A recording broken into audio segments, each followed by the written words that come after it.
بعض لوگ یہ خیال کرتے ہیں کہ حضرت بلال رضی اللہ تعالیٰ عنہ کی زبان میں لکنت تھی، اور بعض لوگ یہ بھی کہتے ہیں حدیث شریف میں ہے کہ حضرت بلال کی شین اللہ کے نزدیک سین ہے، اس کے بارے رہنمائی کر دیں۔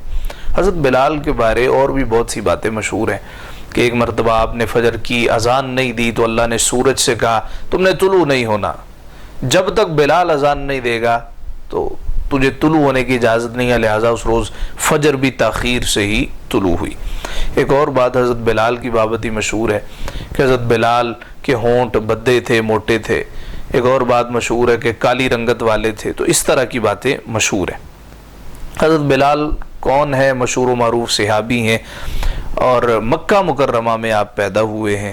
حبشہ موجودہ ایتھوپیا اس طرف آپ کے آباء و اجداد تھے، تو اسی نسبت سے بلال حبشی کہا جاتا ہے۔ والدہ کا نام حمامہ تھا۔ حضرت بلال فصیح و بلیغ تھے۔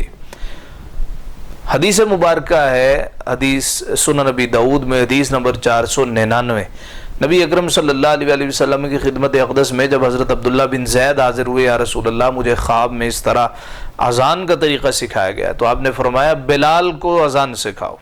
مفہوم روایت ہے، حضور نے فرمایا اس کی آواز اونچی ہے، آہنگ اس کا بلند ہے، اور آواز اس کی بڑی خوبصورت ہے۔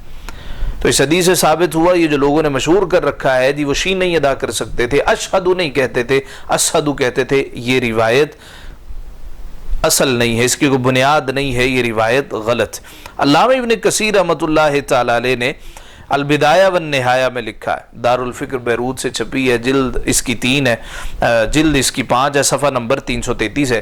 علامہ ابن کثیر کہتے ہیں کان من افصح الناس، حضرت بلال لوگوں میں فصیح و بلیغ تھے، افصح لوگوں میں سب سے بڑھ کے فصیح تھے۔ لا کما یعتقد بعض الناس ان سینہ کانت شینا، ایسے نہیں تھے جس طرح بعض لوگوں نے گمان کر لیا ہے کہ وہ شین نہیں ادا کر سکتے تھے، سین پڑھتے تھے۔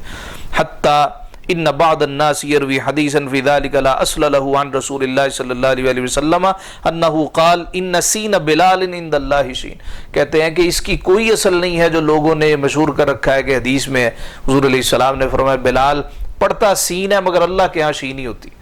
علامہ سخاوی نے اس پہ بڑی پیاری گفتگو کی ہے، وہ کہتے ہیں کہ حضرت بلال فصیح و بلیغ تھے، حضور نے اسی لیے تو مؤذن مقرر کیا تھا۔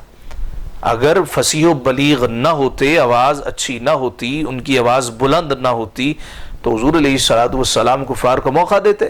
وہ کہتے دیکھو بھئی انہیں اللہ کی طرف بلانے والا بھی ایک ایسا ملا ہے جو ظاہراً بھی ایسا ہے، جس کی آواز میں بھی لکنت ہے، نعوذ باللہ۔ تو حضور علیہ السلام نے چن کر بلال کو مؤذن مقرر کیا تھا، یہاں تک کہ حضرت ابوبکر کے زمانے میں بھی حضرت بلال اذان دیتے رہے، اور بعد میں جب سرکار خواب میں تشریف لائے بلال تو ہمیں بھول گیا ہے، تو حضرت بلال شاداں و فرحاں میرے مصطفیٰ نے بلایا، شام سے مدینہ منور آئے، اور جب اشہد ان محمد الرسول اللہ پہ پہنچے تو غش کھا کے گر پڑے۔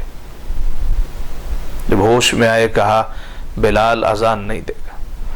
پہلے جب سرکار کا نام آتا تھا تو چہرہ مصطفیٰ سامنے ہوتا تھا، اب کس طرح میں اذان دوں اور حجرہ مصطفیٰ مجھے خالی نظر آئے۔ تو حضرت بلال رضی اللہ تعالیٰ عنہ کی زبان میں لکنت تھی، اس بات کی کوئی اصل نہیں ہے۔ حضرت بلال کے ہونٹ موٹے تھے، اس میں کوئی اصل نہیں ہے۔ حضرت بلال انتہائی کالے رنگ کے نعوذ باللہ بھدے تھے، اس بات میں کوئی اصل نہیں ہے۔ حضرت بلال نے اذان نہیں دی، سورج نہیں نکلا، اس بات میں بھی کوئی اصل نہیں ہے۔